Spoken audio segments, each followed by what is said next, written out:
Same tone, slightly different words there, just slightly.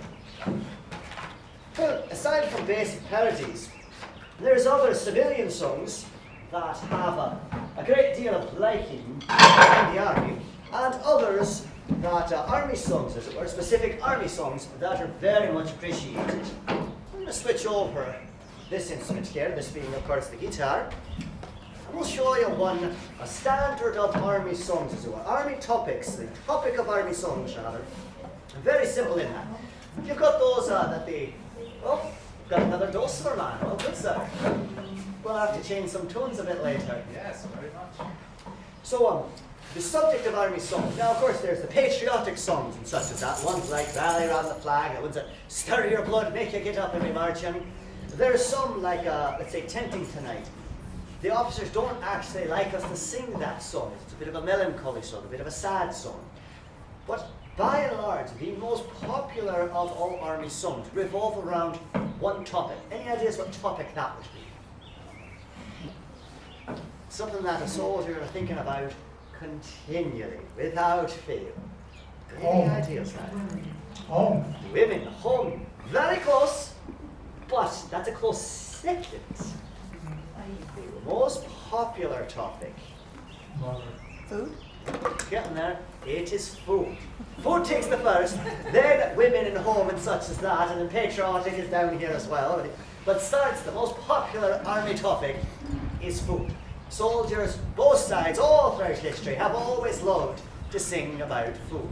So we'll show you a song here about army food. This one comes from the Georgian troops, those way down south. They're known as goober eaters. So oftentimes they're enjoying a fine dish of goober peas. Are you all familiar with goober peas, right? Well, minstrel show. I used to perform it for soldiers. Indeed, it's usually rather rambunctious. Sometimes fights break out, and you've got to be careful on that. So you're a very calm company. That's it right now. Aye, so goobers. Most folks up in the north refer to them as peanuts. Basically a boiled peanut, if you're not familiar. But that's a goober pea, or simply a goober. And in fact, it's taken so much that the nickname for a Georgian troop is goobers. So if you hear someone say, oh, there's nothing about a goober. Let's see, where are we now? Sitting by the roadside on a summer's day, chatting with my messmates, passing time away, lying in the shadows underneath a tree. Goodness, how delicious, eating goober peas. Peas, peas, peas, peas, eating goober peas. Goodness, how delicious, eating goober peas. So that'll be the chorus there. Let's have everyone sing along there. Let's try it again. Peas, peas, peas, peas, eating goober peas. Goodness, how delicious, eating goober peas. Well, when a horseman passes, the soldiers have a rule to cry out at their loudest, "Hey, mister, here's your mule!"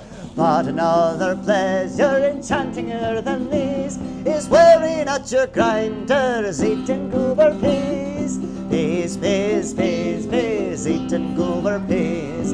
Goodness, how delicious, eating goober peas. So what's your favourite regiment? You're going around the army camps, eh? What's your favourite regiment? Someone holler out a regiment now. What now? The 14th Brooklyn. Ah, the devils in baggy pants. Well, just before the battle, the general hears a row. He says, the Yanks are coming, I hear the rifles now. He turns around in wonder, and what is it you think he sees? The 14th Brooklyn, eating goober peas. Peas, peas, peas, peas, eating goober peas. Goodness, how delicious, eating goober peas. Think my song has lasted almost long enough. The subject's interesting, but rhymes are mighty rough. I wish the war was over and free from lice and fleas. We'd kiss our wives and sweethearts and gobble goober peas. Peas, peas, peas, peas, eating goober peas. Goodness, how delicious, eating goober peas. Hey, peas, peas, peas, peas, eating goober peas. Goodness, how delicious, eating goober peas.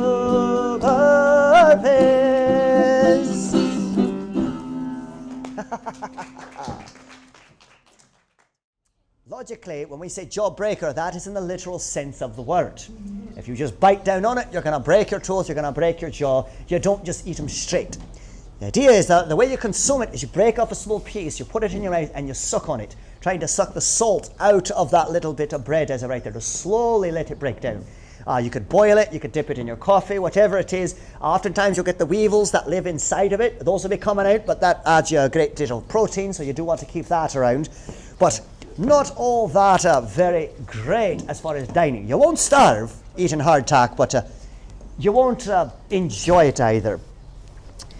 Now we're going to play this tune of Hard Crackers Come Again No More, to the tune of Hard Times Come Again No More, but we're going to do it Hard Crackers. And Miss Keziah and I, we're going to show you this upon a very simple, easy instrument. How many of you have ever seen this instrument before?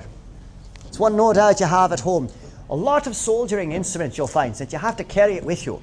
Soldiers have very much learned lightweight and small, very, very preferable. So instruments like the dulcimer and the guitar, it works, you'll see them in the army camps, but they're large and heavy to carry. So instruments such as this, far more practical for a soldier to carry. The way to play it, so we've got the metal spoons, mine are made of cow's horn.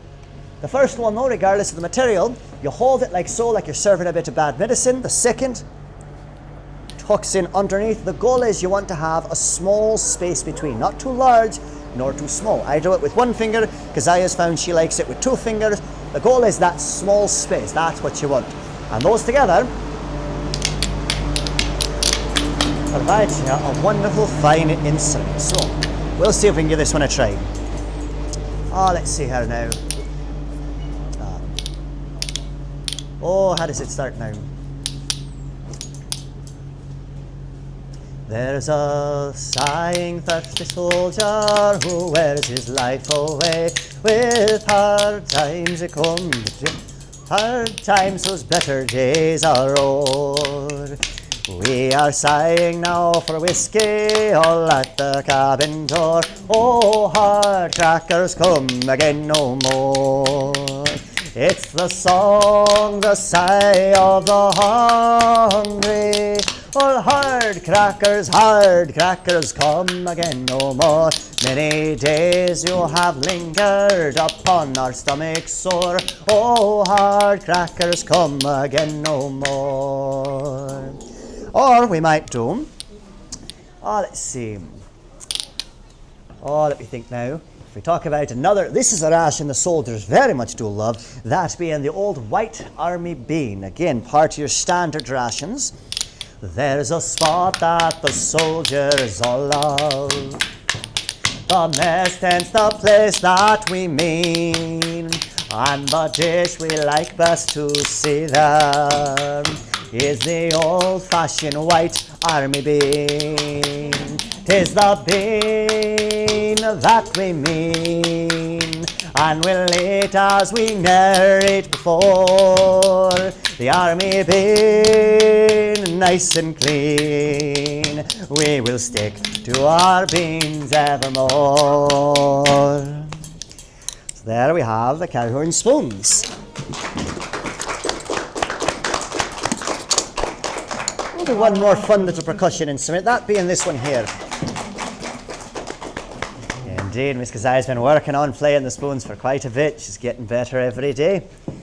Now, mine are made out of maple, but normally these would be made out of a cow's rib bones. Similar instrument to the spoon, but played in a slight different manner, and thus playing the bones is what these would refer to as. Let's sing about another thing that's very, very common in army life. So, of course, you've got your food, but now there's another enemy of the soldier, as it were, that we do have to mention. Not on the other side flying to different battle flags, but even in the very midst of camps. Well, soldiers sing of their beans and canteens, and the coffee in the old army cup. Let us not forget to mention those friends, always trying to chew armies up. Those firm friends, tireless friends, almost never neglecting their hugs. Those firm friends, tireless friends, oh how we love them, those old army bugs. You're sleeping on the ground for a bit, guess what's going to happen? By military regulations, it used to be in the last war, the trend was to queue your hair, so thus long hair tied back in a queue, and clean shaven. That was the fashion back in the first War of Independence. But then, beginning in 1800s, the army regulations ended up adjusting and changing so that no longer was queued hair in fashion by the regulation. In fact, at one point, soldiers were threatened with court-martial if they did not take off their queue. I recall hearing a story of one old general, when he received the order, requested an exemption for all his years of service. He was given the exemption and allowed to keep his hair long and queued back, as the old regulation allowed. But then it was thought, if we allow exceptions to the rule, we're losing discipline. So thus, that officer was going back to, and they said, no, the regulation is you have to have short hair now. So he stood it up and refused to do it. They said, well, fine, we're going to court-martial you. The court-martial was taking so long to process that in the course of it, this officer, because of his great elder, he ended up passing away. But in his will, he required one thing of his comrades. He said, I want you to drill a hole in the bottom of the casket so his queue could hang through just the front army regulations. And again, that occurred in about early 1800s, 1803, 1804, if I remember correctly, sometime on that, where the regulations changed. So right now, standards are much more lax in it, but still, because of the bugs, the trend tends to be clean-shaven and short hair. Makes it much easier to control the vermin and the lice and fleas and chiggers and all that we have to deal with. There are a few, though, who choose to the longer hair and the longer beards, but those old army bugs, they're going to chew you up no matter what it is. Shorter hair, though, tends to avoid that. So it is one of those things, as your preference may be. Well, let's go to a few. We'll pull another one out of our music box here. Let's try this fella as of right here. Can never go long without introducing this here. This is probably, of all the instruments that I have, this I would say would be the most popular. Not only in this country, but the countries across the entire world. This is the most popular instrument worldwide. As such, every culture, every nation has some variation of this instrument.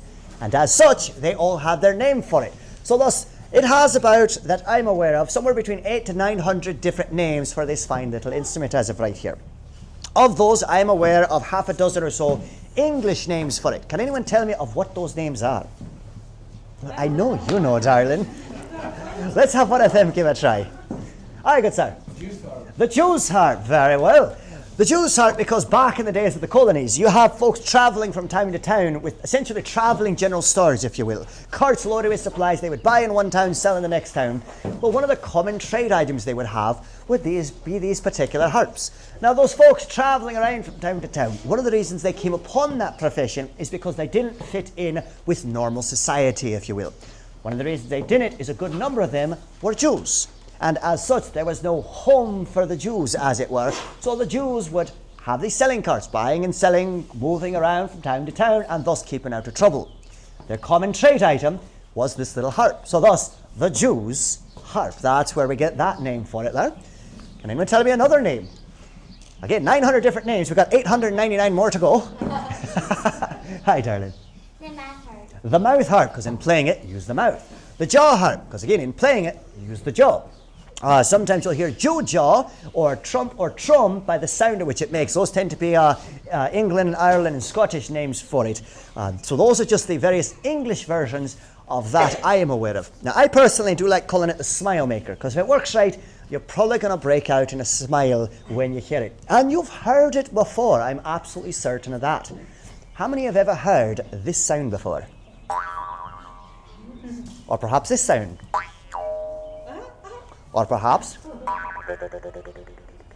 Those are all sounds of the jaw harp. So what we're doing is, quite simply, vibrating the air around the harp. Doesn't sound very impressive though, does it? So I'm going to amplify that sound. Same as if you move your hand. Well, you're moving air, but you don't hear anything. You concentrate that, like hitting a bottle or something rather, you can hear that tone. This is going to amplify it by putting it into, letting it vibrate the air in my mouth, but it's vibrating it thousands of times in a moment's notice. So thus, we have that first sound. By changing the amount of air, I adjust the tone. I can move my tongue up and down behind the reed and I get another tone. I add a bit of breathing on top of that. And I can even add a bit of coughing as well.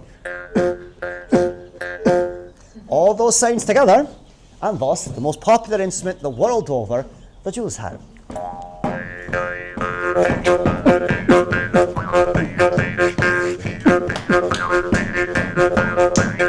Oh, mule, kick a mule, oh, mule, say, good time to kiss you now, and the mules are running away. Huh.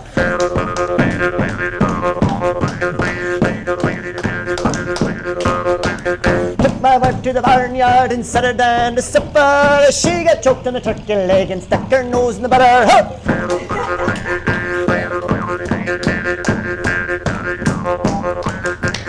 Once I had an old hound dog as blind as he could be, but every night at supper time I was sure that dog could see. Hey!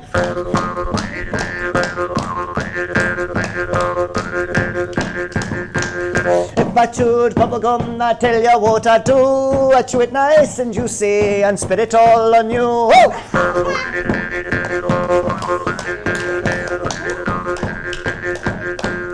Oh, mule, kick it, mule, oh, mule, say, ain't got time to kiss you now, the mules are running away. Hey!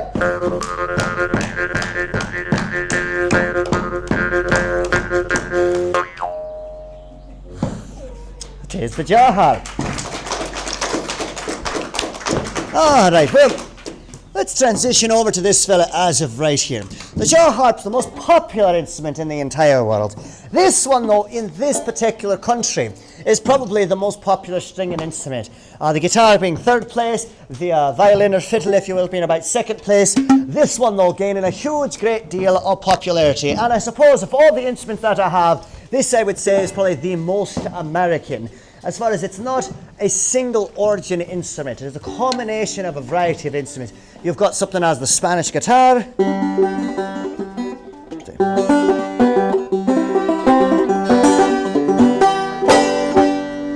And then you have the African drums combined in there. Let's see. We combine that all together with an Irish style of playing, and you get tunes like...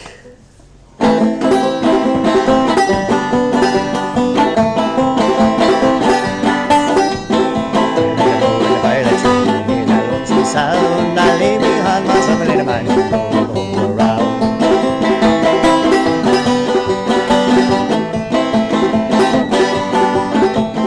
That's the amazing place where comes the eagle nest alone. 100 miles from the wagon track is where I build my home. And the violet, hear that lonesome sound, leave behind myself a little man go around.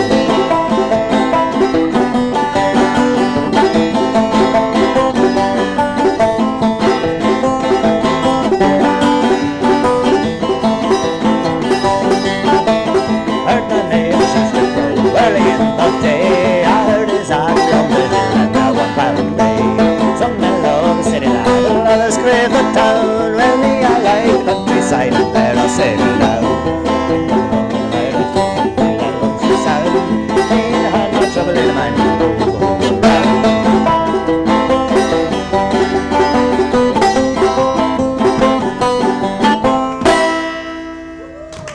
Now we have the banjo. Alright, well, let's go back to our music books here and see what else we might bring out for you now. Let's go on to this little fella as of right here. This is an instrument gaining a great deal of popularity as of right now. Can anyone tell me some of the names of this little fella here? Mouth harp. Mouth harp, yet another one shares the same name with the Jew's harp, also known as a mouth harp for the means of playing it. It is a style of harp played with the mouth. Can anyone tell me its more common name, as it were, more, I guess, formal name? The harmonica. Well done. So with the harmonica, you get tunes like this. This is another minstrel tune, quite famous as of right now. There's a gentleman by the name of Stephen Foster. He's writing a great deal of new music coming out, very, very popular. So let's see if we can play one of his tunes here.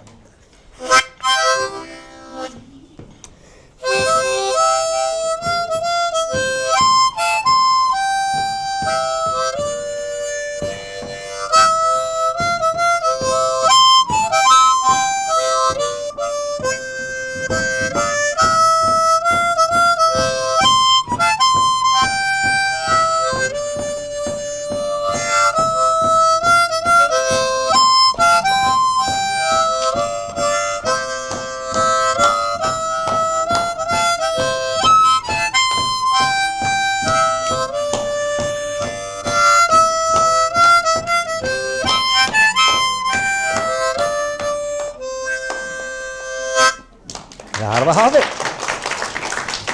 That's a tune known as Swanee River or Old Folks at Home. Now with harmonica, it's a newer instrument as I mentioned, and there's a new style of music coming out for it as well. This style you're not going to find played too often in the army comms due to how it makes you feel. So what I'm going to do, I'll play you a selection and I want to tell you, how do you feel and what colour does it make you think of? And what time are we at right now? 1:42. We're at 1:42. Oh, we got a battle coming up soon, don't we? Yes. All right, well, we'll play this one very quickly here. Well, I can't play it very quickly because of what it is, but we'll go through that. Let's see.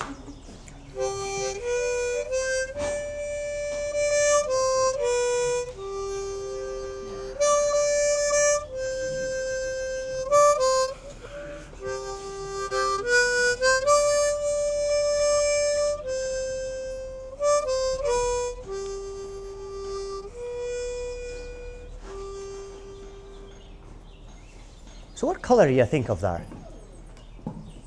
Any ideas? Oh, you know. Blue, indeed. It's known as playing the blues. And how does it make you feel? Somewhat sad, somewhat melancholy, a little blue. So officers don't tend to like their men to be playing the blues. You'll hear that a bit after the battle, though. You'll hear that kind of sound coming through the towns. So thus, you could play a tune like this. I'm going to play the same tune, but a wee bit different. And we go into yet another new style of music. Let's try.